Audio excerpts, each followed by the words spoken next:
Welcome, ladies and gentlemen, to the Hour of the Time. I'm William Cooper. Words have meaning. Words have meaning. I want all of you to go get pen and paper. Make sure that you're ready to take notes. Make sure that you're ready and willing to hear something that many of you have never heard before. If you're new listeners, I can guarantee you're going to be shocked and surprised. And if you're old listeners, this is old hat to you. If you want to go do something else, you can. But it's time. You know, every once in a while, I have to go back to the basics to re-educate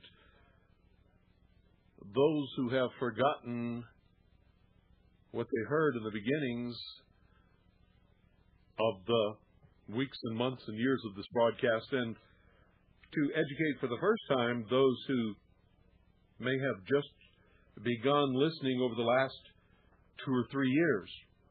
Oh yeah, and if you've been listening for only 2 or 3 years, you think you're awake and you've grown up and you've got all. Nope, you're just a baby. Sorry to tell you that, but it's true. You're just a baby, and we're gonna grow you up.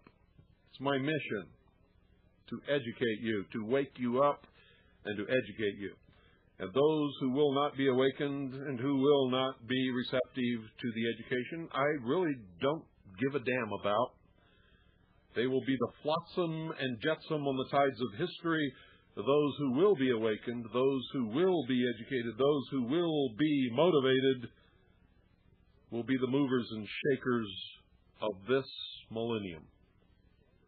They will be remembered in history. Words have meaning. By this time, you should have your pen and paper. Words have meaning. Are you listening to me? Words have meaning. And most of you have not paid much attention to that. You see, over many years, the meanings of words are corrupted, especially in the popular vernacular. And if you will trace the history of the meaning of words from the beginning of this nation, and even before, up to the present time, you'll find that many of the words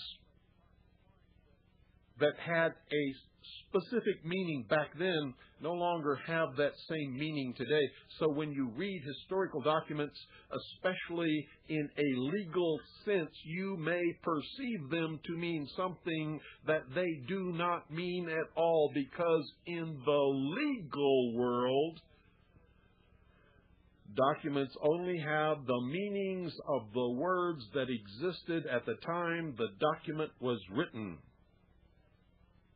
And intent is everything in the law, which means that the intent of the Founding Fathers, when they wrote the Declaration of Independence, the Constitution, and the Bill of Rights, the intent was everything, and the meanings of those words that they chose to include in those documents back then, according to the definition of those words at that time in history, are the only definitions, the only meanings, and the only intent in the law that can prevail.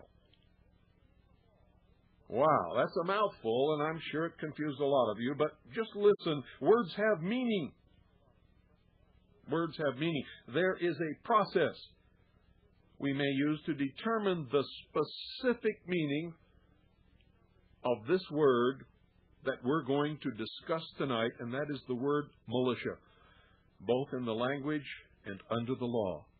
The 1971 edition of the compact edition of the Oxford Dictionary, that's the Oxford English Dictionary, defines militia: 1, a system of military discipline, organization, and tactics, manner of conducting warfare, the arts of war, the control and administration of the military and naval forces of a country.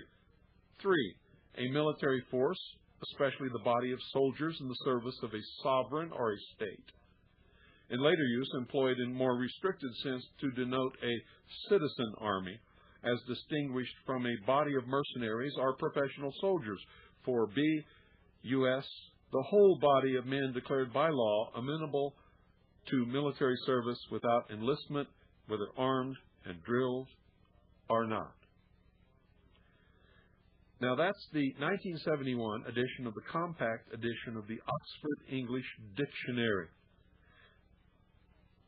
It goes on to say militia, to call out as militia, militiaman, a member of a military force. Black's Law Dictionary further defines these terms. Bear in mind that words have meaning. Under the law, the words may not mean what you think. Also, folks, you will note in the following definition that the militia is not subordinate to the state or any other body. The body of citizens constitutes the body of authority to which the militia answers. May be confusing now, but as we go along, it will become clear to you.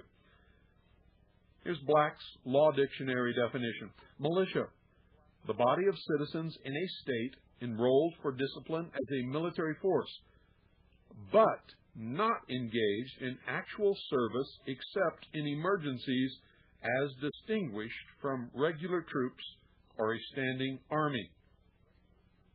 And Black's Law Dictionary gives a reference to State versus Dawson, 272, capital N period, capital C period, 535, 159, capital S period, capital E period, 2, small d, 1, 9. And Black's Law Dictionary goes on to further define militiaman comprehends every temporary citizen soldier who in time of war or emergency enters active military service of the country. Critchlaw versus Monson, 102, Utah, 378, 131, capital P period, 2, small d, 794, 798. Now that's just to give you some modern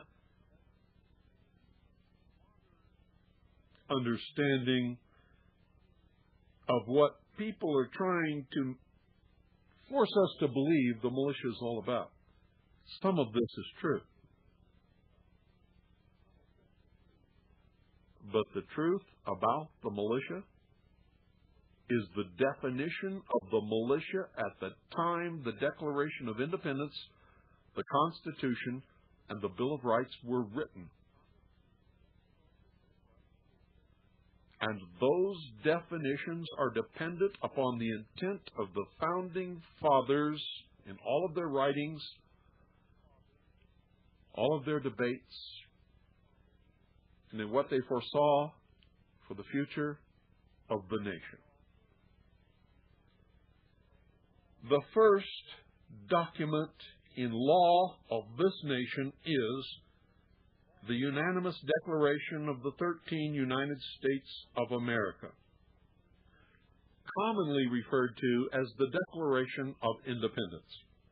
It sets out the reasons and justifications for our separation from England and the Revolutionary War that followed. The document places the decision and the power in the hands of the people, and was clearly meant to be enforced by the militia, a citizens' army. That army, which became the Continental Army of the Republic, won our independence. The Declaration of Independence clearly states that whenever any form of government becomes destructive of these ends, it is the right of the people to alter or to abolish it, and to institute new government, laying its foundation on such principles and organizing its powers in such form as to them shall seem most likely to effect their safety and happiness. But when a long train of abuses and usurpations, pursuing invariably the same object, evinces a design to reduce them under absolute despotism, it is their right, it is their duty to throw off such government and to provide new guards for their future security. And ladies and gentlemen, it becomes much clearer.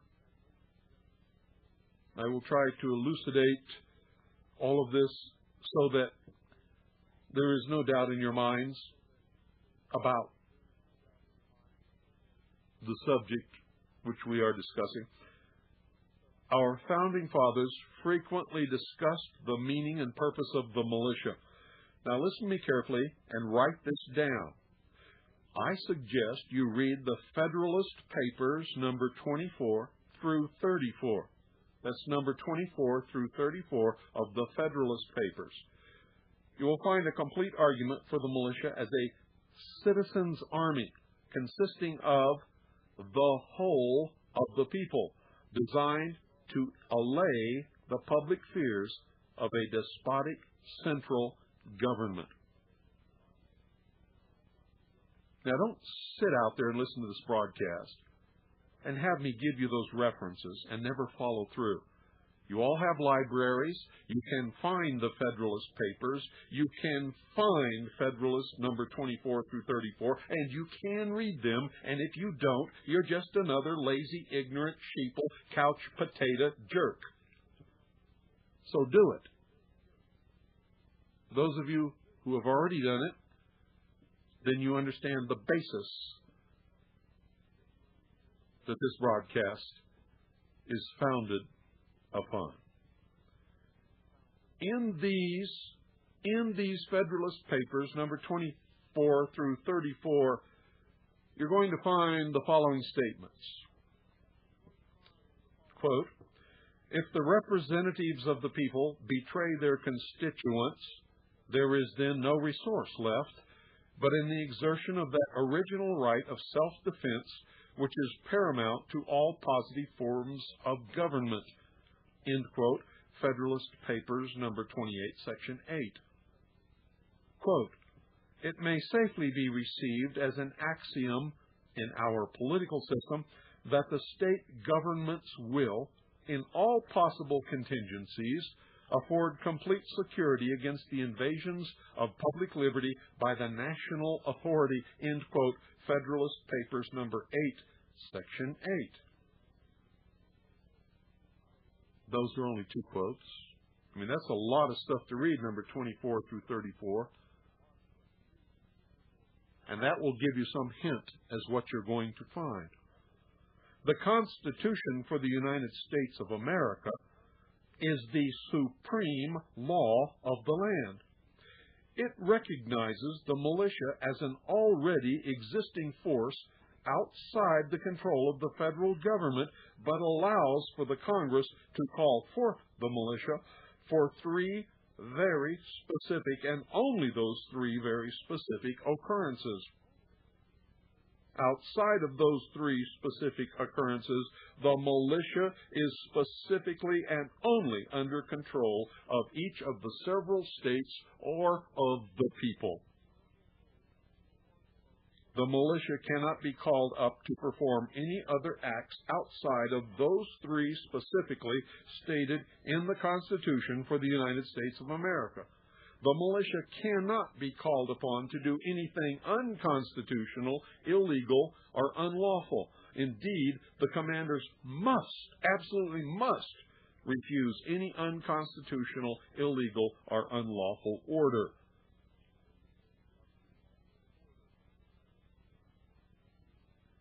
Such as that given to Michael New. He was not a part of the militia, but as a part of the standing army. Nevertheless, he was given an unlawful, unconstitutional order he refused. And there has never been a final ruling on his appeal because they cannot make a ruling without ruling in his favor, and that would permanently prevent United States military forces from serving under United Nations control. You see, the United States Army, all military courts are very swift in their judgments, but never has there been a final judgment on the appeals of Michael Nin. And there never will. They'll kick that football around until it dies. Our people forget about it, or Michael New dies. The Constitution for the United States of America specifically states in Article 1, Section 8, quote, to provide for calling forth the militia. And that's why I can tell you that the Constitution recognizes the militia as a pre-existing force, because the Constitution does not provide for the creation of the militia.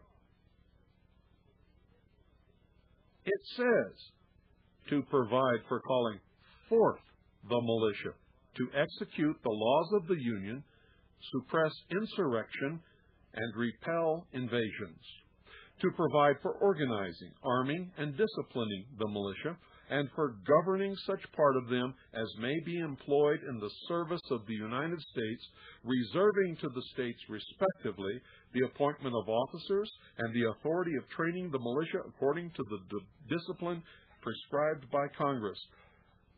End quote. Now let me explain that for you. To provide for calling forth the militia is the recognition in the Constitution that the militia is a pre-existing force. Then it describes exactly the three conditions in which the federal government may call forth the militia. One is to execute the laws of the Union. Two is to suppress insurrection and repel invasions. That's the three conditions. Execute the laws of the Union, suppress insurrection, and repel invasions. The federal government cannot call forth the militia for any other reason. It further gives Congress the power to provide for organizing, arming, and disciplining the militia, and for governing such part of them as may be employed in the service of the United States. That means that they have power only for the militia to organize, arm, and discipline the militia only when they are called up to execute the laws of the Union, suppress insurrection, and repel invasions. They have no power over the militia under any other circumstance whatsoever unless they are called up by the federal government to do one of those three things, or two of those three things, or all three of those three things.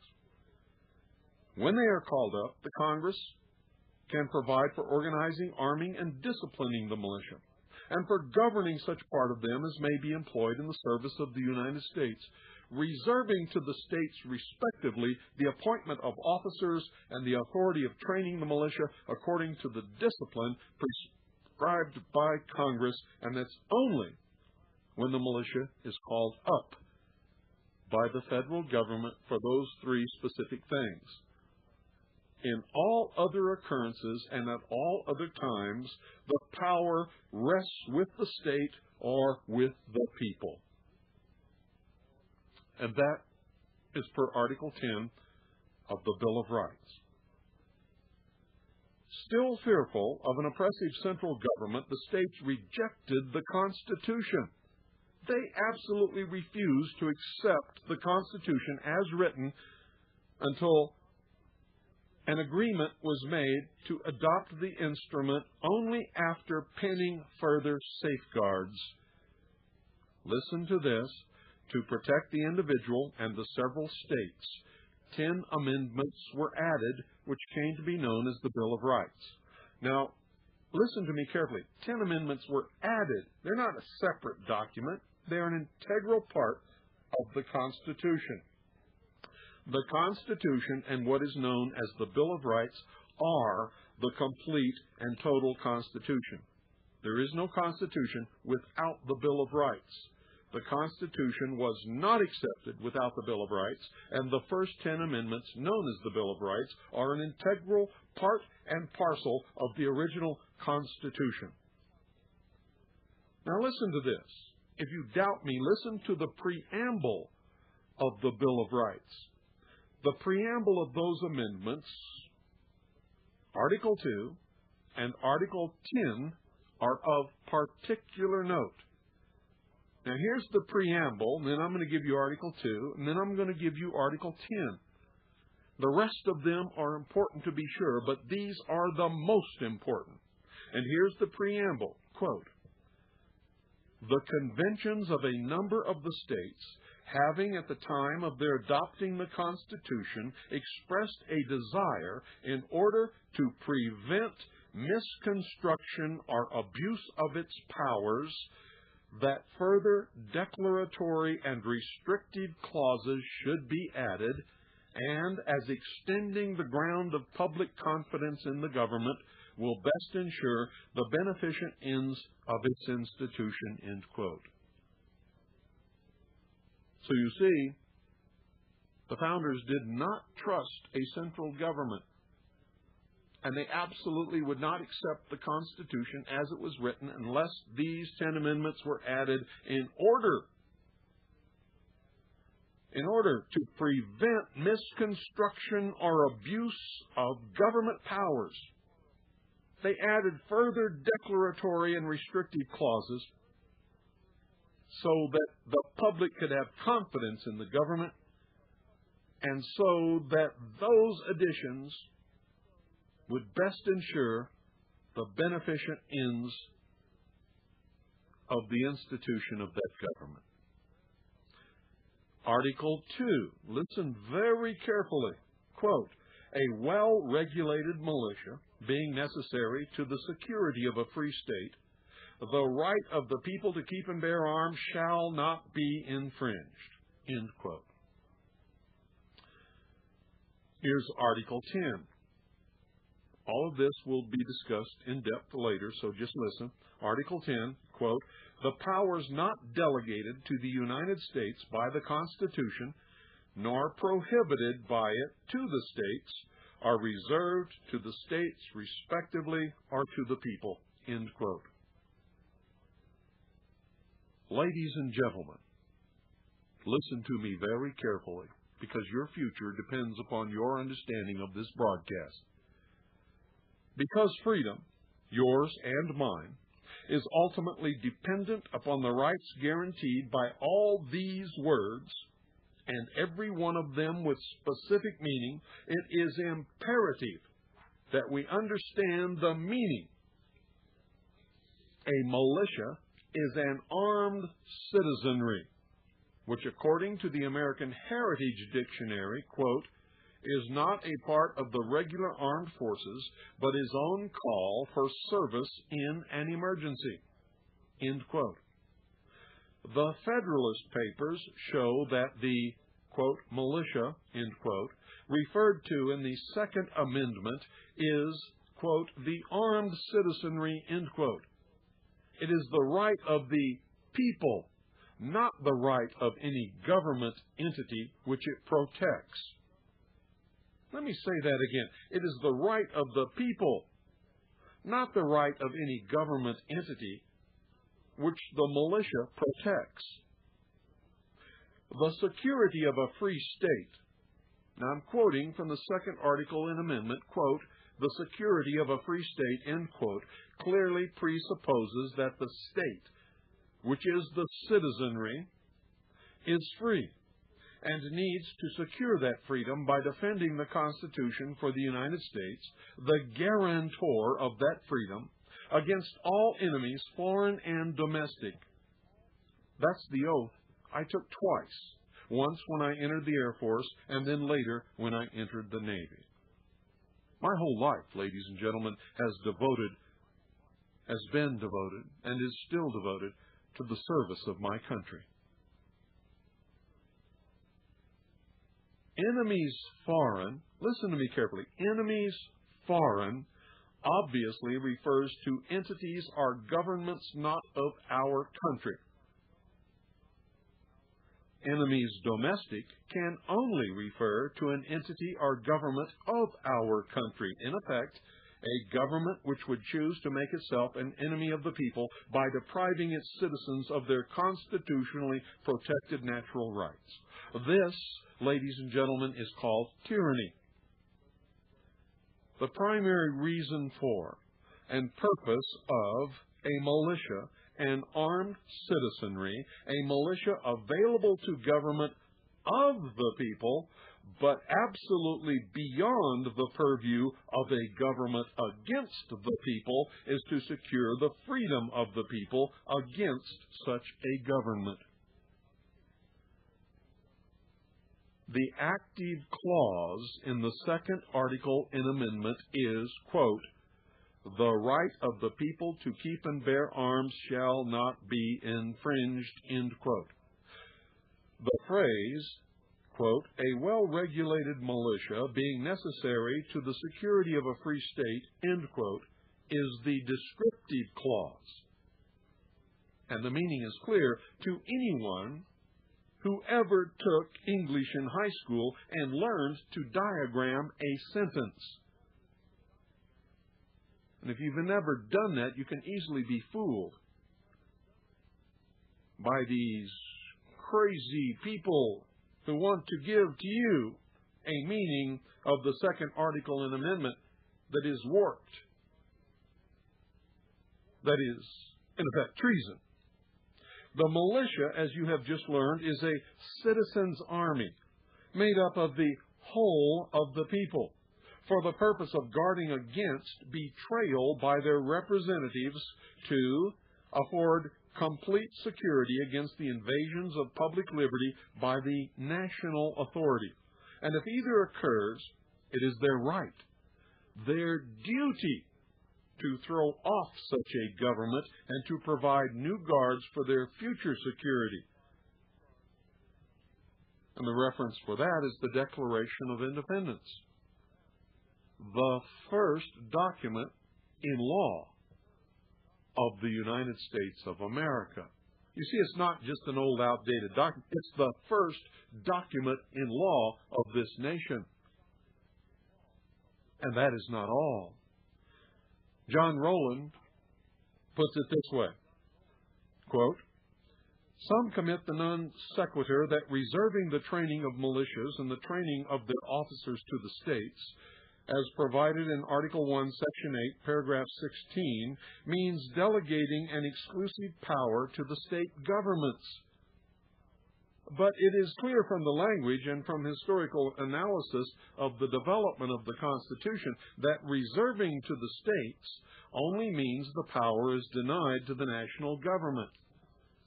For the framers, the state was the people of the state, not the government of the state. When they wanted to indicate the government of a state, they used the language legislature of the state, who were appointed in the place of the people by electing their representatives to the legislature of the state to act in their behalf. So,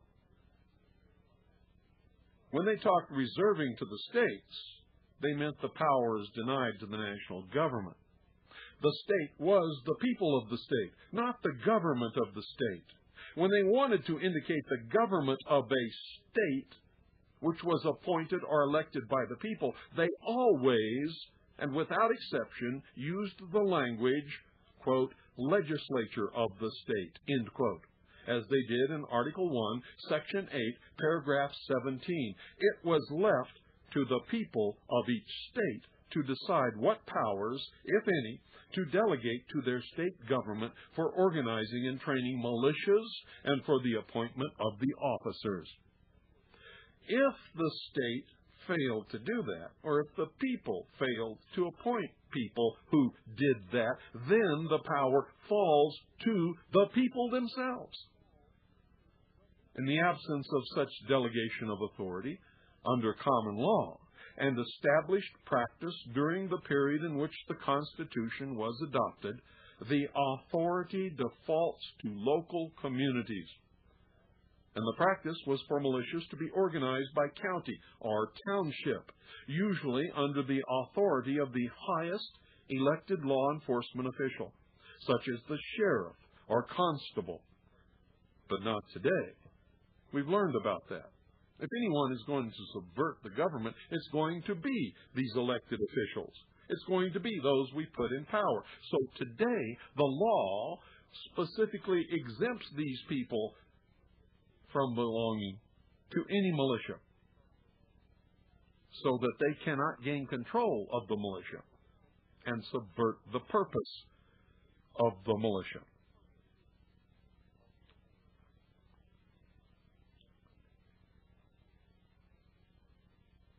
Any credible person could call up the militia, as Paul Revere did during his famous midnight ride. And remember, on past broadcasts, you learned that Paul Revere was not the only rider that night. There were many sent out. Now, my domicile is in Arizona. I cannot cover the constitutions and statutes of every state, and I'm not even going to try. So I will cover Arizona as representative of the average state, and I'm going to tell you right now that it is pretty representative of the average state.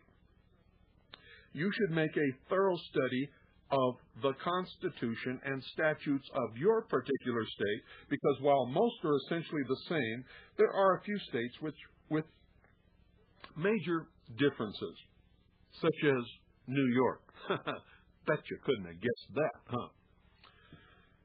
The Constitution of Arizona states, Article 2, bearing arms, Section 26. Listen carefully. The right of the individual citizen to bear arms in defense of himself or the state shall not be impaired. But nothing in this section shall be construed as authorizing individuals or corporations to organize, maintain, or employ an armed body of men. And that restriction, ladies and gentlemen, came as a result of the very famous historic Arizona cattle wars. The laws of the state of Arizona are clear. Under Title 26, Article 2, Militia, Section 26-121, it outlines the composition of the militia and the persons exempt. Notice who is exempt, and understand that the definition of exempt in the law means prohibited. If you're exempt, it doesn't mean that you've got an excuse not to belong. It means you are prohibited from joining. Those prohibited are the very ones who might betray the people. They therefore cannot be allowed to function as members of the militia, the last refuge of the people against tyranny. Quote, here's the law, quote, the militia of the state of Arizona consists of all able-bodied citizens of the state between the ages of 18 and 45 years, and all residents of the state between such ages who have declared their intention to become citizens of the United States, except 1. Persons exempted by the laws of the state or the United States, 2. Idiots, lunatics, totally blind persons, and persons convicted of infamous crimes, 3. Judges and clerks of courts of record, 4. State and county civil officers holding office by election and members of the legislature, end quote. Notice it says all able-bodied citizens of the state, which means if you are a woman and you are a citizen of the state of Arizona and you are between the ages of 18 and 45 years, you also are members of the militia. Now that ought to frost your mustache a little bit. Bet you didn't know that. And if you've been listening to all the bullshit on the communist news networks demonizing the militia, then all of you who are citizens of the state of Arizona, who are able-bodied citizens between the ages of 18 and 45 years, and all residents of the state between such ages who have declared your intention to become citizens of the United States, are members of the militia, regardless of what you've been told about their illegality, about their right-wing origin, about the fact that, blah, blah, blah, blah, blah. You're members of the militia by law, whether you like it or not. So get used to it. Title 26, listen to me, Title 26, Section 26-122, quote, components of militia. A, the militia is divided into the National Guard of Arizona, the State Guard when organized, and the unorganized militia. And the unorganized militia consists of members of the militia who are not members of the National Guard or State Guard when organized, end quote, which means whether or not you're in the National Guard or the State Guard, you are a member of the militia if you live in the state of Arizona, man or woman between the ages of 18 and 45. And there's more. Most people would stop here. That is, if they even got this far. But I know most of you never got this far. You never opened the law book. You weren't in the slightest bit interested. Your lives are controlled by somebody else telling you what to believe, what to do, and what the law is supposed to say, instead of what you really research and discover. And remember my admonition, don't believe a word I say on this broadcast. Don't believe a word anybody else says anywhere, not even your mother, not your school teacher or your college professors. Don't believe anything that you read unless you can prove it in your own research. And if you're not willing to do the research, then shame on you. Because you'll never know what the truth is if you don't.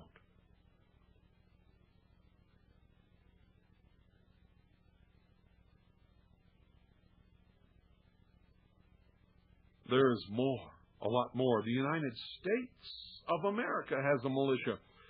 It is outlined in the United States Code. And we're going to use the 1988 edition because that's the most common edition that you can get your hands on.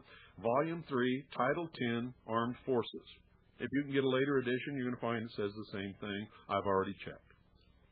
Chapter 13. Listen to me. 1988 edition, Volume 3, Title 10, Armed Forces. Now, if you're not using the 1988 edition, these volumes, these titles, and these page numbers are not going to be the same. But nevertheless, it's still there, and it still says the same thing. The reason I'm using the 1988 edition is because most of you can get your hands on that edition. These cost a lot of money. 1988 edition, Volume 3, Title 10, Armed Forces, Chapter 13, The Militia, Section 311. Militia, composition and classes. A. The militia of the United States consists of all able-bodied males at least 17 years of age, and they're males.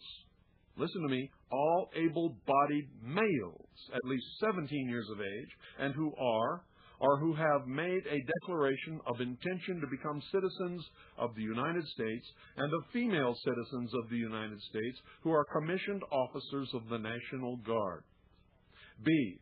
The classes of the militia are, 1. The organized militia, which consists of the National Guard and the Naval Militia, and 2. The unorganized militia, which consists of the members of the militia who are not members of the National Guard or the Naval Militia. Which means everybody. Everybody between 17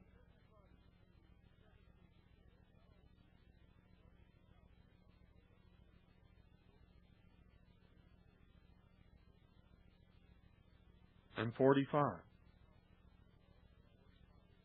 And there's more. There's a lot to this militia stuff. It goes on to list virtually the same and more exempted persons, which means prohibited, and for the same reasons as the state of Arizona. And furthermore, Title 32, mentioned above, makes persons who were honorably discharged from the armed forces or who were retired from the armed forces members of the militia until the age of 64. The maximum age that one may become a member of the National Guard, up until no longer physically or mentally able to serve. So you could be a member of the militia when you're 86 if you're still physically and mentally able to serve, or even older. No, believe me, read it all for yourself. For complete understanding, I've given you all the references, all the sites, all the titles, everything that you need to know, except for individual states. But you can find all of those laws on our website, williamcooper.com. Go there, click on militia, go there, find the laws governing the militia of your particular state, read it, and weep. you'll find that the communist news networks have been lying to you. Lying to you. It's much easier to understand than you may think.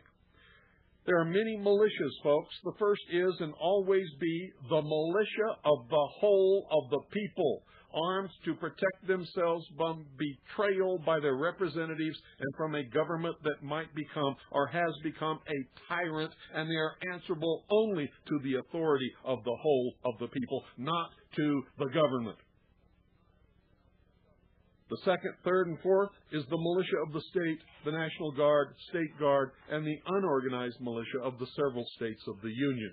The fifth, sixth, and seventh is the United States militia, the National Guard, Naval militia, and the unorganized militia of the federal government, its possessions, territories, and trusts. Thomas Jefferson, in a letter to James Madison, said, "A Bill of Rights is what the people are entitled to against every government on earth, general and particular." Again, in his first inaugural address, he included among the essential principles of our government a well-disciplined militia and the supremacy of the civil over the military authority. And should we wander from these principles in moments of error and alarm, let us hasten to retrace our steps and to regain the road which alone leads to peace, liberty, and safety. 18, United States Code Service, Section 1385, quote, "Use of Army and Air Force as posse comitatus. Whoever, except in cases and under circumstances expressly authorized by the Constitution or Act of Congress, willfully uses any part of the Army or the Air Force as a posse comitatus or otherwise to execute the laws, shall be fined not more than $10,000 or imprisoned not more than 2 years or both." Added August 10th, 1956, Chapter 1041, Section 18, small a, 70, capital A, Stat, period, 626, June 25th, 1959, Public Law 86-70, Section 17, small d, 73, Stat, 144. Ladies and gentlemen, we the people, the citizenry, have both a right and a responsibility, a duty, individually and collectively, to keep and bear arms in order to defend ourselves against all enemies of our constitutions, that's state and federal, and the rights and freedoms thereby guaranteed. What kind of arms? Any kind it takes. Obviously, arms must be kept and borne in a responsible manner in order to serve the constitutionally stated need and purpose. The Second Amendment is not concerned, as some absurdly would suggest, with hunting and sporting rights, albeit those rights exist, along with the right to defend our lives and property. The intent of the Second Amendment is to arm the citizenry to defend itself against every enemy or government on earth, foreign or domestic, which would make itself an enemy of the people of the several states or of the United States of America. Government is the servant of an armed citizenry. It is the tyrant over an unarmed citizenry. Just witness the many tragic illustrations of this deplorable state around the world today. No government by the people and for the people need fear the arms of the people. Only a government against the people and their rights needs fear their arms. Ladies and gentlemen, to lay down our arms is to transfer all power, all control from the people to the government, thereby destroying, not securing our freedom, for which once men were willing to die. The price of liberty, as Thomas Jefferson and others have warned, is eternal vigilance. And as I personally have warned you, you must be willing to die for it, or it can never be yours. You cannot have it. Now, folks, this is not to be construed as an indictment against our government. We all know what our government is. It is that government described and limited within the boundaries of the Constitution for the United States of America. And vigilance requires that we be ever aware that tyrannies have arisen, both from within and from without. Throughout history, that history indeed often repeats itself, and that can happen here, and it can happen now, and many of us believe that it has already happened, and it is at a critical point. So I'm asking you to arise from indifference. Take a stand. Unite your communities and form militias, and advise your congressmen of your resolve.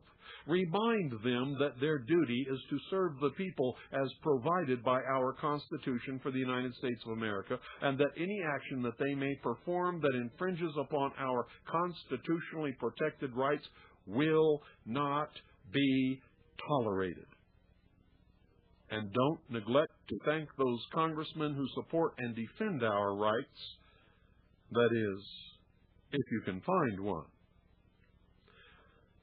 On September 15th, 1994, President Clinton, in a speech, praised the patriots of the American Revolution for having taken up arms against a tyrannical government. I wonder if he knew or understood exactly what it was that he said. I wonder if he knew that he came dangerously close to being another tyrant himself. Now, where does this leave us? Well, the report on the Subcommittee on the Constitution of the Committee on the Judiciary, United States Senate, 97th Congress,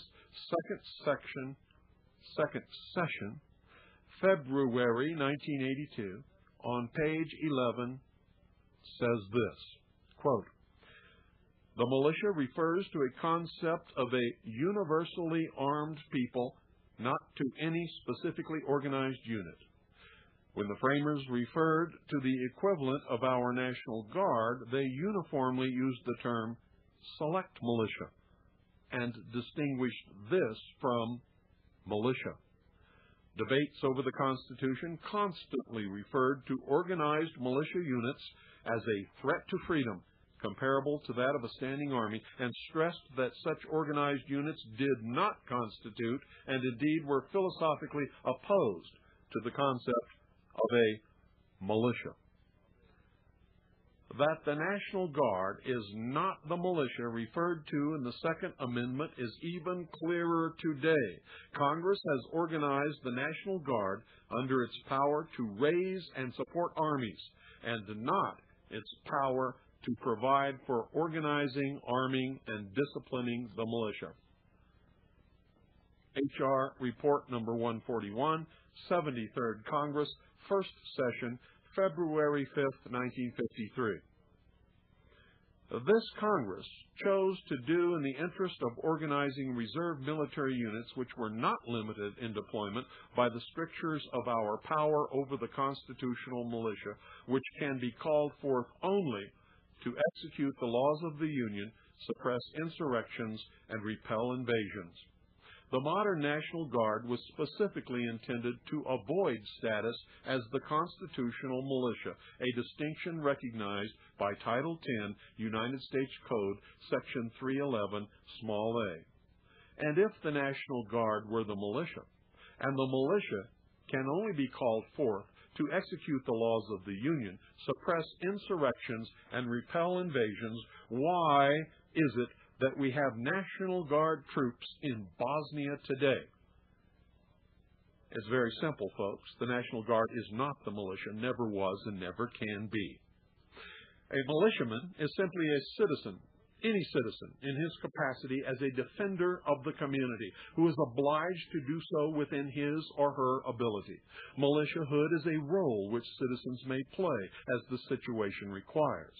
It is not a permanent condition, but just as each citizen has a duty to defend the community, he also has the duty to prepare himself to play that role effectively and to join with others in his community to train and to function as organized forces.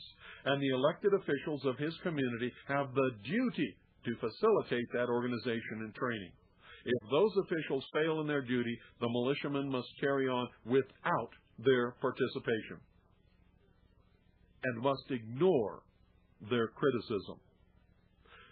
The federal government can only call up the militia for those things specifically outlined in Article 1, Section 8 of the Constitution for the United States of America. Militiamen cannot answer a call from the federal government from any other purpose. The militia may be called up by a state governor for many reasons other than those cited in the Constitution for the United States of America and depend upon the Constitution for that particular state. No militiaman can ever answer any call that would involve him or his unit in anything that is illegal, unlawful, or unconstitutional. No militia unit or militiaman can ever accept or carry out any order that is illegal, unlawful, or unconstitutional. If the federal or state government ignores the restraints put upon them by their constitutions and constitutional laws, the militia is obligated. It is their duty to march upon that government and enforce the laws of the state or of the federal government and restore those constitutions as the supreme law of the land. America is forgetting its history. It was the militia that created this nation. It was the militia that freed the slaves. The Black Panthers was a militia. It has been the militia that has fought most of the nation's battles, and it has been militiamen that have suffered most of the casualties of the nation's wars.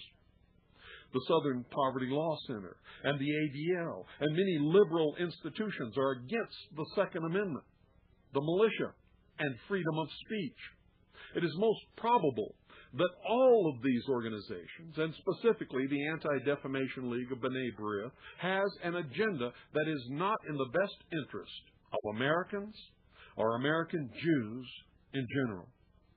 Maybe the ADL has forgotten, or maybe never knew the history of its own people. It was a Jewish militia that fought against Rome. It was a Jewish militia that rose up in the Warsaw Ghetto.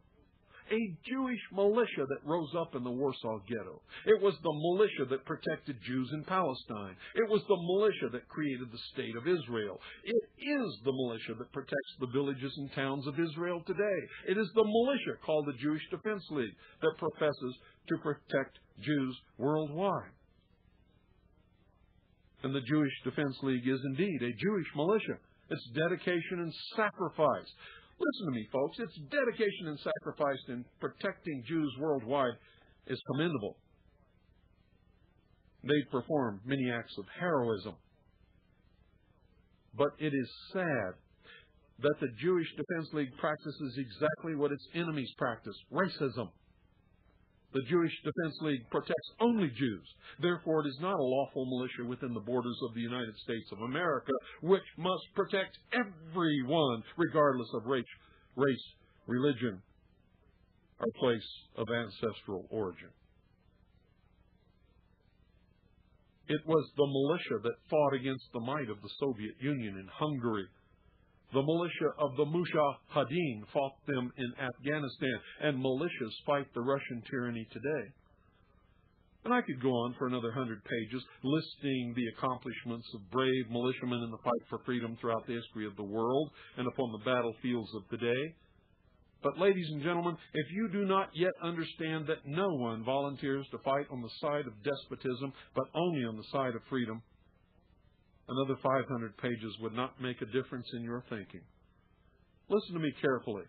Freedom is the single and only and the most important uniting common bond amongst all Americans, regardless of race, religion, or place of ancestral origin. And if you don't want freedom, you will soon be enslaved. And if you're not willing to die for it, you can never and will not ever have it. Listen to me very carefully. This is a quote from chapter 1 of my book, Behold a Pale Horse.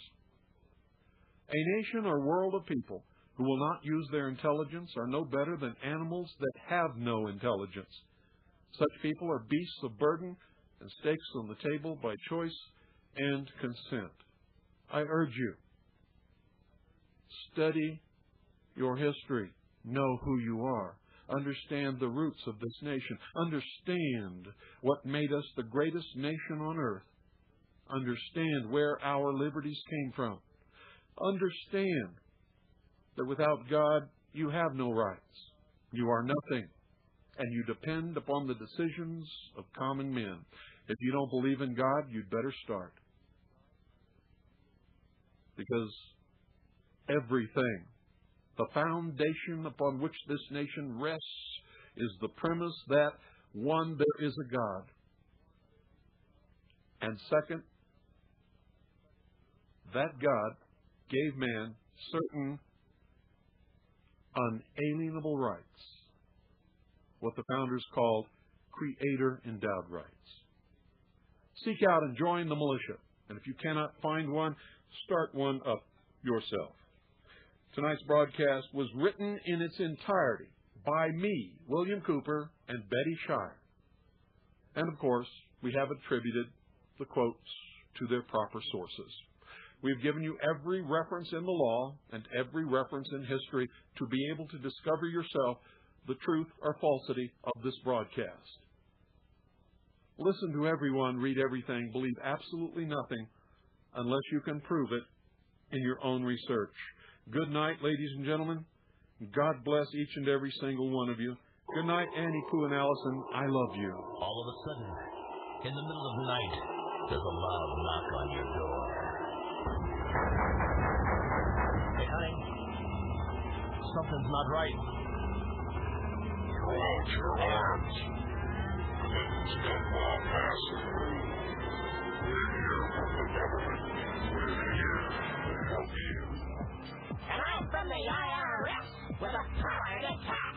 If you've got a complaint, send us a fax. Get out of this house. Surrender your guns. Give me your gold. You're never ready if you want to go home. There's the best stuff I can do when you're told.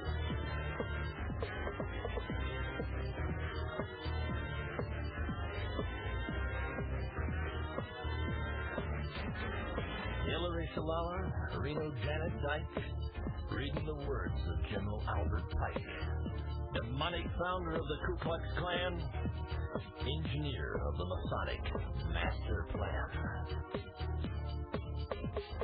Pike said Lucifer is God across this land. And Clinton saying, take the mark in your right hand. While we're all dancing to the drums of the Fourth Reich, Clinton's preparing it for another huge tax hike. Order out of chaos, depression, inflation, create the panics and rape the nation. Crisis creation. Incite black and white. Program agitation. Don't resist. You're surrounded. By the UN in white and blue. The ATF, the men in black, from the One World Order. But it's not new. Iron Mountain, computer beasts, and cattle mutilations. Black projects, UFOs, and weird genetic combinations. The Nazi doctors didn't die? Come on, get him. They came here with the OSS through Operation Paperclip. National ID, debit card? Yeah. Vaccination biochips, milk carton kits, genetic engineering. Clinton says her health plans for you and your own good. Sure. And Adolf Hitler's Robin Hood. Masonic mind manipulation. Inciting riots is crisis creation. Biochip implantation. Vaccinate your kid for UN identification. This is a test for all of us.